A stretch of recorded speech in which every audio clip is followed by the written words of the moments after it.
మన ప్రభు అయిన యేసుక్రీస్తు పరిశుద్ధమైన నామంలో ఉదయకాల వాక్యదానంలో వీక్షిస్తున్న విశ్వాసులకు, సంగమునకు, సేవకులకు, సకల పరిశుద్ధులకు దేవుని కృపయు, దేవుని సమాధానము, ఆయన మందిరంలోని దీవెన మీకును మీ కుటుంబములకు కలుగునుగాక. ఆమె ఉదయకాల వాక్యదానము కీర్తనల గ్రంథము 103వ అధ్యాయము మొదటి 2 వచనములను ధ్యానం చేసుకుందాం. నా ప్రాణమా యెహోవాను సన్నతించుము, నా అంతరంగమున సమస్తమా ఆయన పరిశుద్ధ నామమును సన్నతించుము. నా ప్రాణమా యెహోవాను సన్నతించుము, ఆయన చేసిన ఉపకారములలో దేనిని మరువకుము. భక్తుడైన దావీదు దేవుణ్ణి జ్ఞాపకం చేసుకుంటూ, దేవుని స్తుతిస్తూ, దేవుని నామమును సన్నతించుచు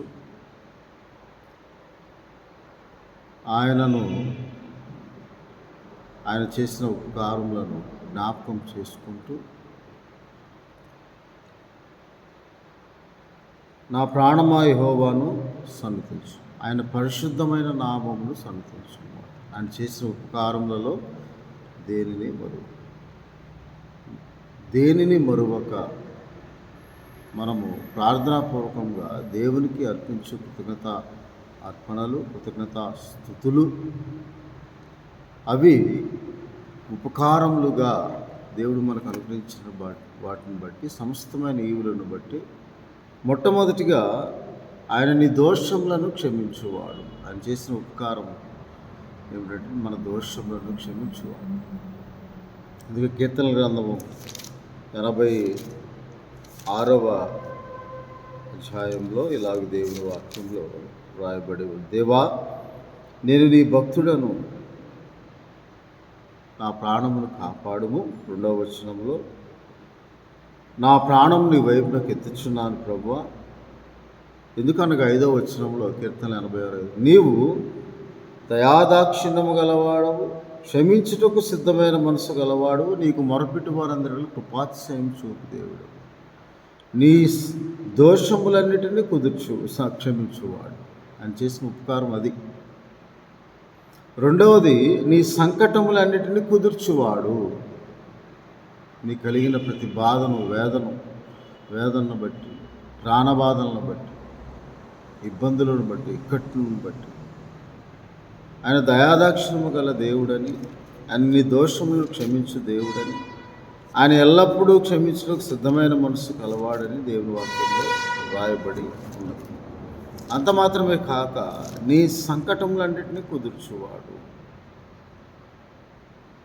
నిన్ను స్వస్థపరచువాడు, నిన్ను ఆదరించువాడు, నీకు క్షేమమును అనుగ్రహించువాడు, నీ ప్రాణము బాధను దృష్టించి నీ ప్రాణ బాధను కనిపెట్టి నీకున్న ప్రతి సంకటము అనే ఇబ్బంది, ఇరుకు, ప్రతి వేదనను తొలగించి ఆయనకు ప్రార్థించినప్పుడు నీవు, అందుకే దావీదు, భక్తుడైన దావీదు 31వ కీర్తనలో ఇలాగంటాడు 7వ వచనం, నీవు నా బాధను దృష్టించి ఉన్నావు, నా ప్రాణ బాధను నీవు కనిపెట్టి ఉన్నావు. విచారం వల్ల నా కన్ను క్షీణించున్నది, నా ప్రాణము, నా దేహము క్షీణించున్నది, నా బ్రతుకు దుఃఖముతో వెలబుచ్చున్నాను, నిట్టూర్పులు విడుచుచూ ఉన్నాను, నా దోషం వలన, నా పాపం వలన నా బలము తగ్గిపోవచ్చు ఉన్నది. ప్రభువా, విశ్వాస స్థలమున నా పాదములు నిలవబెట్టితివి. యెహోవా, నేను ఇరుకున పడి ఉన్నాను, నన్ను కరుణింపుము అని ప్రార్థన చేసినప్పుడు 22వ వచనం, భీతి చెందిన వాడు నేను నీకు కనబడకుండా అనుకుంటున్నా, అయినను నేను నీకు మొరపెట్టగా నీవు నా విజ్ఞాపనని ఆలకించు. అప్పుడు ఆయన నీ ప్రాణము మౌనముగా ఉండక, ఆయనను స్తుతించినట్లుగా, ఆయన సన్నతించినట్లుగా, ఆయన కీర్తించినట్లుగా నీ సంకటములన్నీ కుదుర్చి, నిన్ను బాగు చేసి, నీ ఆలోచన యావత్తు సఫలపరిచి, సీయోనులో నిన్ను ఆదుకొని, నీ కోరిక యావత్తు సిద్ధింపచేసి, ఆయన నీ ప్రార్థనను సఫలపరిచి నట్లుగా ఆయన స్తుతించాలి, సన్నతించాలి, కీర్తించాలి, ఆయన నామమును ఘనపరచాలని, నీ గోనెపట్ట విడిపించి నీకు సంతోష వస్త్రం ధరింపచేస్తాడు అని, నీ అంగలార్పును నాట్యముగా మార్చు దేవుడని, కుదుర్చువాడు, సహాయం చేయువాడు, ఆదరించువాడు అని దేవుని వాక్యంలో రాయబడింది.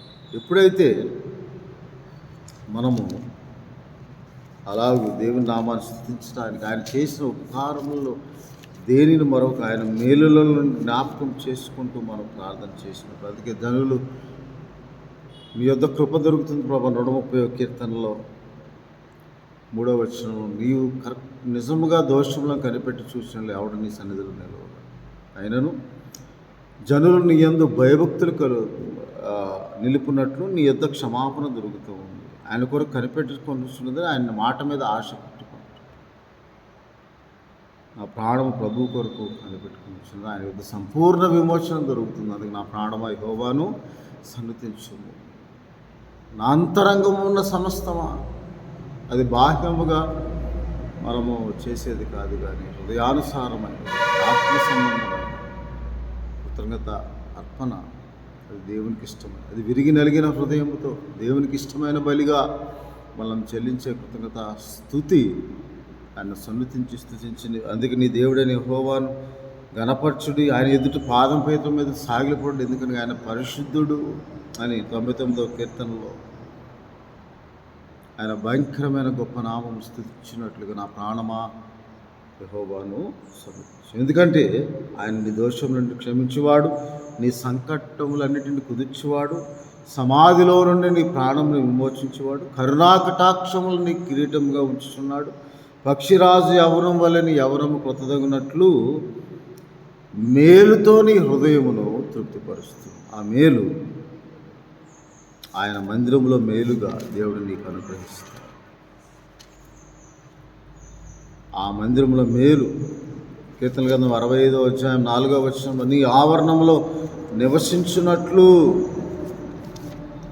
నీవు ఏర్పరచుకొని చేర్చుకున్నవాడు ధన్యుడు. నీ పరిశుద్ధ ఆలయము చేత, నీ మందిరంలోని మేలు చేత మేము తృప్తి పొందుతాం ప్రభు. అది మందిరంలో మేలును నీకు అనుగ్రహించి నేను తృప్తిపరుస్తా.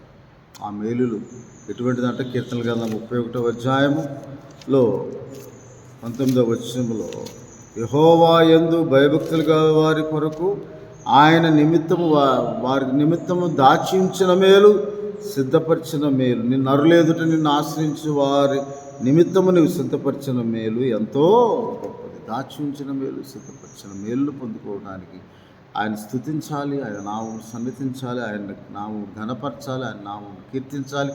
ఇవన్నీ కృతజ్ఞత అర్పణ ద్వారా కృతజ్ఞతాస్తుతులు చెల్లించి ఆయన నామమును సన్నిధించినప్పుడు, అందుకే సన్నిధించుమో ప్రభు సదా మలవగు భక్తితో అని పాట రాసి, ఎందుకనగా పాప చింతలన్నిటినీ పారవేయుమో ప్రభు అనే మాట. కాబట్టి నీ దోషమును క్షమించువాడు, నిన్ను విమోచించువాడు